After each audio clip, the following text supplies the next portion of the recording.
श्री गणेशाय नमः। जय जीवदानी। स्टेशन से गाड़ी चल चुकी है। स्पीड बढ़ाना किसका काम है? जो गाड़ी चला रहा है। ये वाला कैप्शन किसके लिए है? धनु राशि धनु लगन वालों के लिए। क्यों है? क्योंकि आपके नसीब की गाड़ी स्टेशन से छूट चुकी है और अब इसको गति देना और इसको गंतव्य तक पहुंचाना आपका काम है। क्योंकि सारे सिग्नल आपको ओपन मिल रहे हैं, क्योंकि रास्ते में कोई भी रोड़ा नहीं है, क्योंकि कोई भी गतिरोध आपको गतिरोध नहीं देगा। ये ऐसा साल चढ़ा है आप लोगों के लिए, तो कौन इसको कैश करेगा? कैश तो आप ही को करना है ना, काम नहीं करना तो नहीं करेगी ना। क्योंकि कई बार ज्योतिषियों के कहने से लोग आश्वस्त तो हो जाते हैं, लेकिन जब उनकी अपनी स्व की कुंडली के अनुसार चीज़ें गतिरोध में आती हैं या कोई गंतव्य प्राप्त नहीं होता है या कोई लक्ष्य प्राप्ति नहीं होती है, तब वो दोष देते हैं कि आपने तो बोला था ऐसा हो जाएगा, हुआ तो नहीं। अरे होगा और ज़रूर होगा। थोड़ा सा गति बढ़ाइए, कोशिशें बढ़ाइए। आपके लिए बहुत अच्छा समय आके द्वारे खड़ा है। लक्ष्मी माँ द्वारे आके खड़ी है, वर वधु के चयन द्वारे आके खड़े हैं, किस्मत द्वारे आके खड़ी है। तो ये ना कहिएगा कि लक्ष्मी माँ आप रुको, मैं जरा अंदर से टीका लेकर आता हूँ और आपको टीका लगाता हूँ, उतनी देर में तो लक्ष्मी चली जाएगी। तो लक्ष्मी को रोको। लक्ष्मी आए तो बोलो माँ पधारो, घर के अंदर आओ। काम आए तो बोलो दो, मैं अभी करता हूं। किसी भी काम के लिए मना मत करो, ना नुकुर मत करो, ज्यादा नखरे मत करो, ज्यादा अपनी एटीट्यूड मत दिखाओ। धनु लगन धनु राशि वालों, आपको मैं आज डेट के साथ बताने वाली हूं। मैं कामिनी खन्ना, ब्यूटी विद एस्ट्रोलॉजी की फाउंडर, आप सभी के साथ धनु राशि धनु लग्न वालों आपका करती हूं अभिवादन। मेरे इस चैनल पर आपको नम्र नमस्कार करते हुए, बड़े ही ज्ञानी, बड़े ही विद्वान, बड़े ही कर्मठ और बहुत ही ज्यादा लक्ष्य साध के काम करने वाले, अपने कर्तव्यों का पूरा पालन करने वाले, अपनी जिम्मेदारी से कभी पीछे ना हटने वाले और अपनी तकलीफों को जग जाहिर ना करने वाले, अंदर ही अंदर तकलीफें सहने वाले और किसी को तकलीफ कम देने वाले ऐसे लोग होते हैं। लेकिन अगर गुस्सा खा जाएं, लेकिन अगर जब इन पर ऐसी कुछ बीते तो ये ऐसे फट पड़ते हैं कि सामने वाले को इनको संभालना मुश्किल हो जाता है। क्योंकि जो ज्ञानी होगा, जिसको समझ आ रही होगी कि परिस्थिति क्या है, क्यों ऐसा हो रहा है मेरे साथ में, वो रहेगा तो चुप, वो सहनशील रहेगा, वो अंदर अपनी सहन शक्ति को बढ़ाएगा।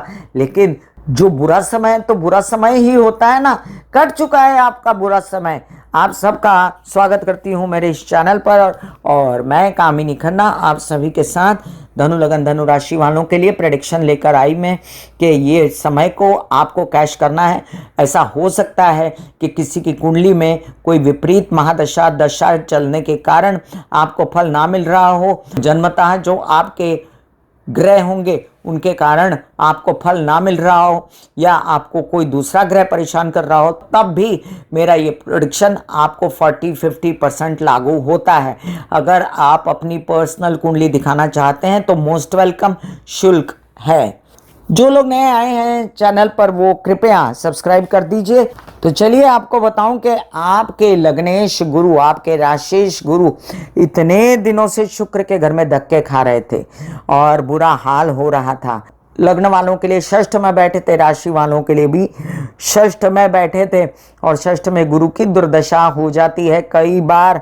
और कई बार ऐसा भी देखा गया है कि षष्ठ में जब बैठते हैं तो बहुत अच्छा असर भी देते हैं अपने अपने भावों के अनुसार, क्योंकि इनकी दृष्टियां बड़ी उत्तम होती हैं। षष्ठ में बैठ के ये दशम दृष्टि से दशम स्थान को देखते हैं, सप्तम दृष्टि से द्वादश स्थान को देखते हैं, जो कि काल पुरुष की कुंडली के हिसाब से इनका अपना स्थान होता है, और द्वितीय स्थान को देखते हैं जो कि संचित धन का स्थान होता है, परिवार का स्थान होता है, बोलने चालने का, चेहरे का, मुंह का, फूड इंडस्ट्रीज का, या कह सकते हैं कि षष्ठ भाव में कई बार ये आपके रोगों को ठीक भी करते हैं, क्योंकि ये जीव कहलाते हैं। लेकिन बहुत ऐसी महिमा कहने के बावजूद ये बात नहीं भूल सकते हम कि धनु लगन वालों को, धनु राशि वालों को बेहद तकलीफ हुई है जब गुरु जो है वृषभ में आकर विराजमान हो गए। यही नहीं, दूसरी राशि वालों को भी, जिन जिन लोगों के लिए जब जब गुरु वृषभ में आया तो बहुत सारे अपमानजनक स्थितियां, बहुत सारी ज्ञानी लोगों से अवहेलना और प्रताड़नाएं आपको झेलनी पड़ी। पैसों की कमी, रिश्तेदारों में मतभेद, लोगों का आना जाना कम, आपको अलग थलग अकेला कर देना, सहा के नहीं आपने, आप मुझसे शेयर कीजिएगा, क्योंकि मैं ये जो बातें आज आपको बता रही हूँ ये आपको कम ही कोई बताएगा। बहुत सारे धनु लग्न, धनु राशि वालों का अवलोकन करने के बाद मैं इस निष्कर्ष पर पहुंची हूँ कि इन लोगों ने पिछले 5 सालों में बहुत तकलीफ झेली है और अब इस तकलीफ से इनकी हो रही है मुक्ति। आप समझ लीजिए कि मिथुन राशि में आकर ये 18 अक्टूबर तक मिथुन राशि में ही रहेंगे और फिर इसके बाद कूच कर जाएंगे अपनी उच्च राशि कर्क राशि में। लेकिन यहाँ जब वो मिथुन राशि में रहेंगे आपको दे सकते हैं बहुत सारे फायदे। डायरेक्ट अपने लग्न को देखते हैं, डायरेक्ट अपनी राशि को देखते हैं और उसकी वजह से आपको बहुत सारा कॉन्फिडेंस और आत्मज्ञान और वृद्धि, आपके पर्सनालिटी में आपके कॉन्फिडेंस की वृद्धि हो जाती है। आप अपना शेप वापस प्राप्त करते हो, बॉडी शेप, दिमाग का शेप प्राप्त करते हो और आपके कई ज्ञान चक्षु खुल जाते हैं कि आपको करना क्या है। उस पर से मज़ेदार बात बता दूं आप लोगों के लिए, धनु लग्न वाले, कि आपके आ गए हैं राहु कुंभ राशि में और केतु आए हैं आपके भाग्य स्थान पर।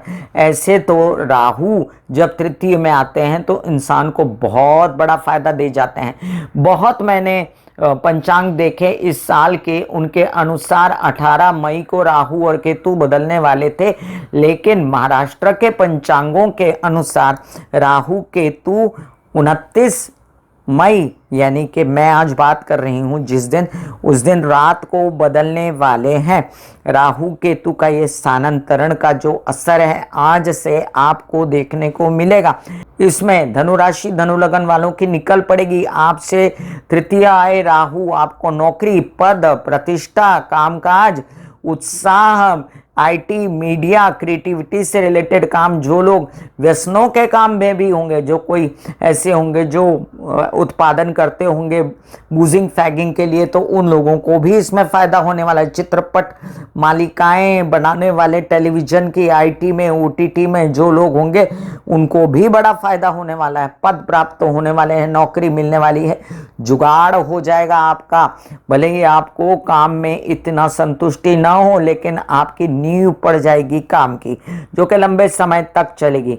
बात करते हैं हम सप्तम में बैठे हुए गुरु की, तो सप्तम में बैठा गुरु जैसे ही आपके लग्न को देखेगा, आपके लग्न की सारी समस्याएं, तबीयत खराब, कॉन्फिडेंस में कमी ठीक हो जाएगी। और क्या होगा, बड़े दिनों से मैंने अपने चैनल पर कई बार कहा कि आपके सप्तम भाव में बैठकर गुरु आपके लिए शादी के न्योते लाएगा, वर वधू का चयन उत्तम प्रकार का होगा, कोई बहुत ही ज़्यादा उत्कृष्ट व्यक्ति आपके जीवन में आएगा। और ये भी समझ लीजिए कि ये हैपनिंग कब हो सकती है, चलिए डेटें लिखिए, मैं आपको बताती हूँ। बुध मिथुन में प्रवेश कर जाएंगे 6 जून को, 22 जून 2025 तक बुध मिथुन में प्रवेश करके रहेंगे। उसी बीच आपके भाग्येश भी उनके साथ रहेंगे, बुधादित्य योग बनेगा और तब आपकी शादी के परफेक्ट योग आएंगे। चलिए आपको मैंने ये बता दिया है, 16 दिन की कहानी है जिसमें काम भी मिल सकता है। अब लोग जो शादीशुदा हैं वो कहेंगे कामनी जी हमारे लिए क्या, तो आपको मिल सकता है बड़ा कार्य, आपका बड़ा व्यवसाय हो सकता है, आपका बड़ा धंधा हो सकता है, आपके बड़े काम पिता के सहयोग से, व्यवसायिक पार्टनर के सहयोग से, वैवाहिक जीवन के सहयोग से हो सकते हैं। बुद्धिमानी से, चतुराई पराकाष्ठा पर रहेगी और आपके व्यवसायिक ज्ञान भी, व्यवहार ज्ञान भी, और आपकी निकल पड़ेगी जनाब। अब यहाँ पर बात करते हैं शनि की, कि चतुर्थ में शनि शश योग तो बनाते हैं लेकिन है गुरु के घर में। और इनकी दृष्टियों की जब बात करते हैं तो ये भी याद रखिएगा कि गुरु की दृष्टि लाभ पर भी है और गुरु की दृष्टि राहु पर भी है। तो राहु की जरा सी भी कुछ नानुकुर होगी ना तो गुरु उसको संभाल लेंगे। वहीं पर ये बात भी ध्यान रखिए आप कि आपके केतु बैठे हैं कहाँ, भाग्य भाव में इन दिनों बैठेंगे, मतलब आज रात से। तो केतु क्या करते हैं, केतु ग्रहण योग भी लगाते हैं, ऐसा भी कहा गया है सूर्य को, लेकिन साथ साथ में केतु कुजवत केतु कहा जाता है।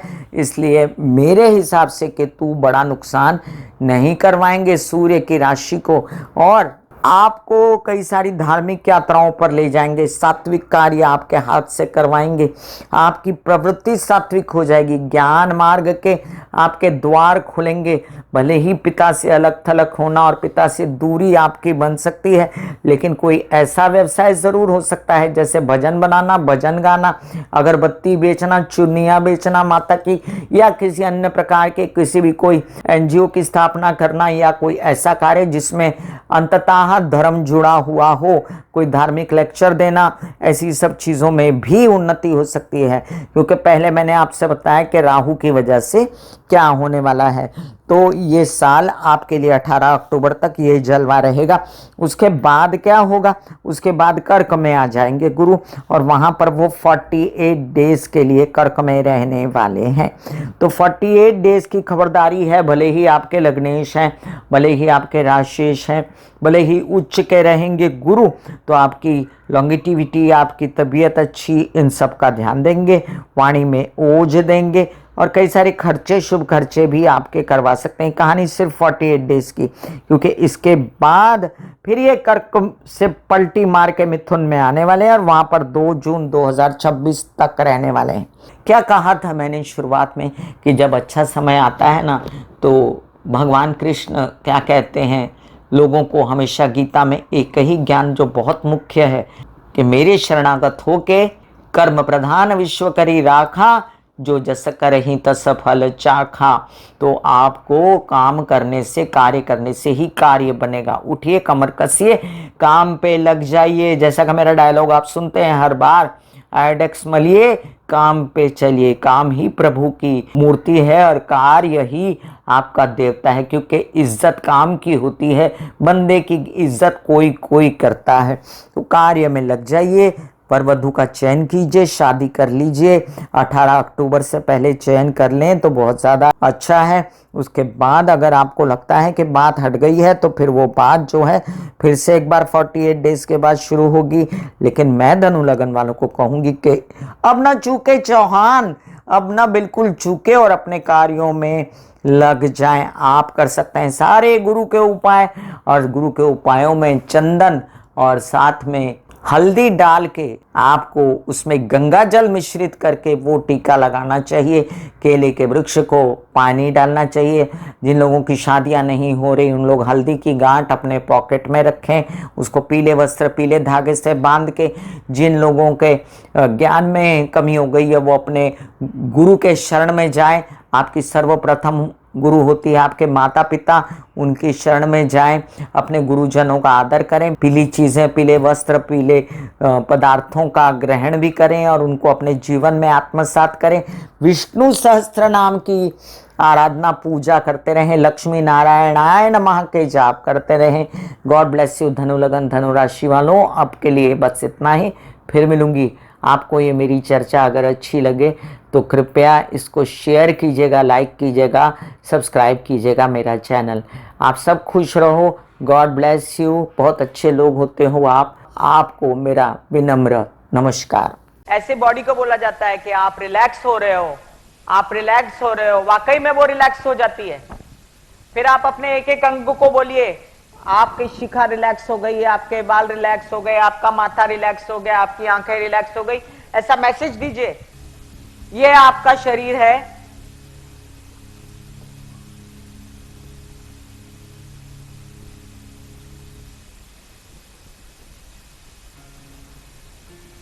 और आपकी बॉडी में मेडिटेशन जो है करने से पहले आपकी ये अवस्था होती है, जैसे आप सब अभी बैठे हो। यहां पर आपके कुंडलिनी शक्ति का निवास होता है, जिसे गुदा द्वार कहते हैं।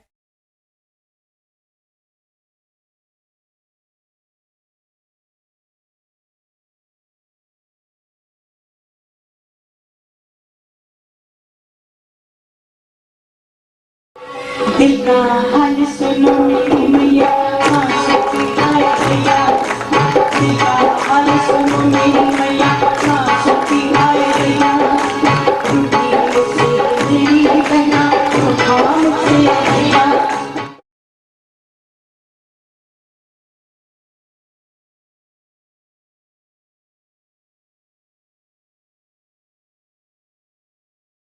जो मेरे विचारों में बहती है, जो नहीं हो करके भी है। माँ देखिए चलो ख्यालों में ही सही, नींद न सही, जागती आंखों का सपना ही सही, झूम लेने दो, गा लेने दो,